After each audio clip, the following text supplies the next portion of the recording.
Hi guys, Alka's back on Alka's learning program. Today I'm here with another poem for class 12. That's an elementary school classroom in a slum. So without wasting any time, let's move ahead. The poet Stephen Spender was born in 1909. He was an poet as well as an essayist. He had keen interest in politics, and so he declared himself as a socialist and a pacifist. His works concentrated mostly on the themes of social injustice and class struggles. This poetry, an elementary school classroom, was a part of the God that failed. Children, remember, it's an MCQ question. It's about the young children, the about the unpleasant lives of these children who are living in the slums, and focuses on the importance of education. Stephen Spender highlights the plight of the slum children by using vivid images and apt words to picturize the classroom of the slums. Through this poetry, he touches in a subtle manner the themes of social injustice and class inequalities. He uses various literary devices to make his words more effective. In the first stanza, the poet is describing the various children that are there in the classroom. So he says, far, far from the gusty waves, these children's faces like rootless weeds, the hair torn round the pallor, the tall girl with the weighed down head, the paper seeming boy with rat's eyes, the stunted unlucky heir of twisted bones, reciting his father's gnarled disease, his lessons from his desk at the back of the dim class, one unnoticed, sweet and young child. His eyes live in a dream of the squirrel's games in the tree room other than this. So the poet, he tells us about the various kind of children that were sitting in the classroom. He says that there are these children are not energetic and active. Rather, they lack that enthusiasm that should be there in the children. He says the faces are dull and without energy. And these children have been compared to the unwanted weeds. Unwanted weeds are normally removed from the fields. He says even the hair is not combed. It is falling on the pallor, the dull faces, and then he tries to describe that the hair is not combed at all, and the girl is there. There's a tall girl who has her hair bent down, maybe because of the burden of poverty or the tiredness and shame that she could be bearing. Further, he tells about another boy who is weak and thin, and he has been compared to a sheet of paper. His eyes reflect the greed. Then he moves on to describe a physically challenged child in the classroom.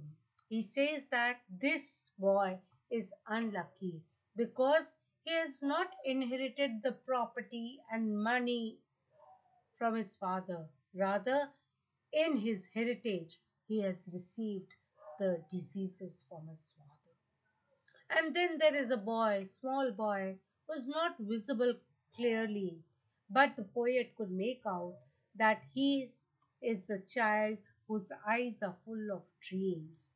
And he is not paying attention to what the teacher is teaching.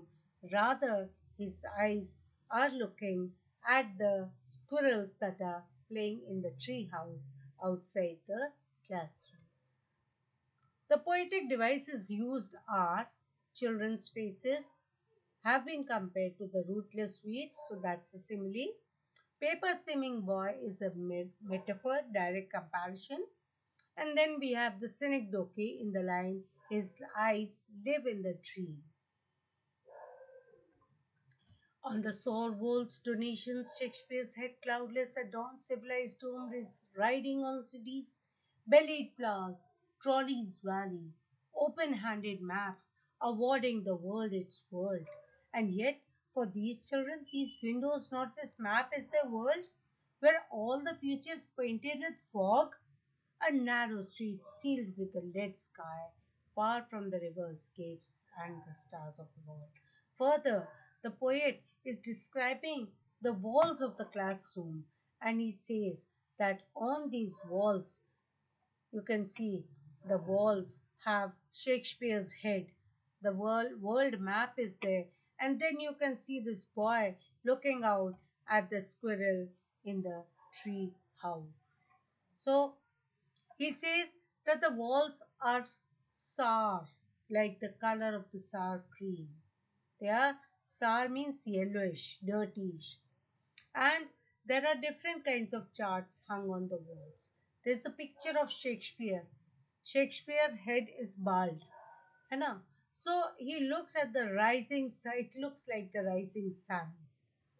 And at the time of the daybreak, the sun is rising at the horizon and it is semicircular like the dome shaped. Then there's the picture of the Trolley's Valley, which is beautifully laden with flowers. And then there is an image of the world map. But what use are these pictures for these children? These children, the map has no relevance. Their world is a different world, totally different world.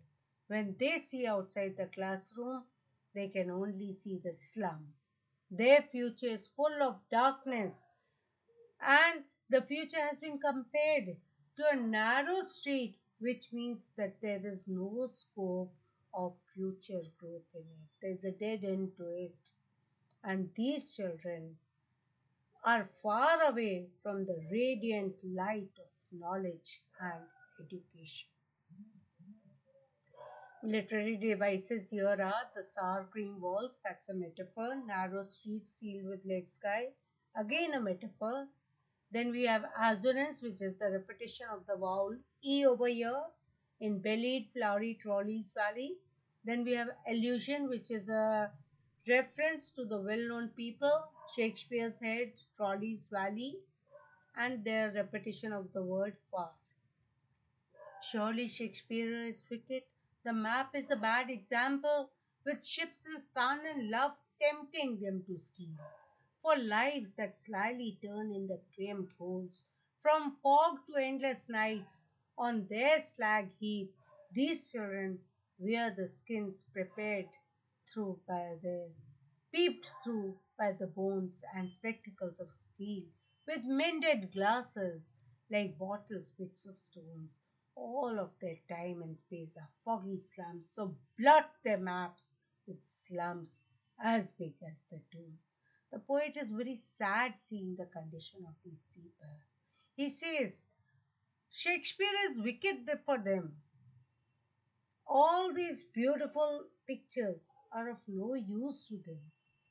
He says that the children living in the slums have faced so many hardships in the life that they feel that every other person is their enemy. Shakespeare is an evil man. The map is not a good thing for them. Their desire of being loved by others forces them to steal. They live in small, dingy rooms in small homes, and their life is going from bad to worse. Their life is full of darkness. These kids are so lean and thin that their bones are peeping out of their skins. They are suffering from malnutrition. They wear spectacles that are made of steel and that have been repaired many a time. And even the glasses have been repaired many a time. And thus, the poet says, as these slums are growing bigger and bigger day by day, they are destroying the future of these kids. and it is very difficult for these kids to escape from these slums. Crammed holes is a metaphor, like bottle bits of stones is a simile, and from fog, the repetition of the F sound is a alliteration, an alliteration. The poet further says, unless the governor, inspector, visitor, this map becomes their window and these windows that shut upon their lives like catacombs. Break open till they break the town and show the children to the green fields to make their world run azure on the gold sand and let their tongues run naked into the books and white and green leaves open the history theirs whose language is their son. The poet wants to give opportunities to these children. So he's requesting the governor, the inspector, and the visitors to these schools to do something for these children. He says the government should take notice of the problems that are being faced by these kids. He urges them to change the life of these kids. It is not one person who can make that change. But if we hold hands, nothing is impossible. There is need to break the restrictions that have been put up. The government and the public need to help them, as this will take them away from the fog and the lead sky, their lives. They should be given freedom to run in the azure sands, under the azure sky, to run naked. They need to take experiences from the life. He wants these kids to experience the sand and the beauty of the nature, as this will help them in gaining the knowledge. This will give them a new experience in life. They will go through the white and the green leaves. Here, the white and the green leaves depict the books, and the green leaves depict the nature. He wants that the light of education should reach to these kids. The kids should be given an opportunity to enjoy the environment, the nature, and this will then result in their progress, and they will be able to paint a bright future for themselves. The literary devices used here, the white and green leaves, is a metaphor, and run azure, run naked is anaphora. I hope I have made this poetry clear to you people. In case you have a question, you can write to me. My mail ID and all are there. You can even text me. Wish you a happy learning. Wish you all the very best for your exams. Thank you. God bless you all. If you have liked my channel, do like, share, and subscribe it.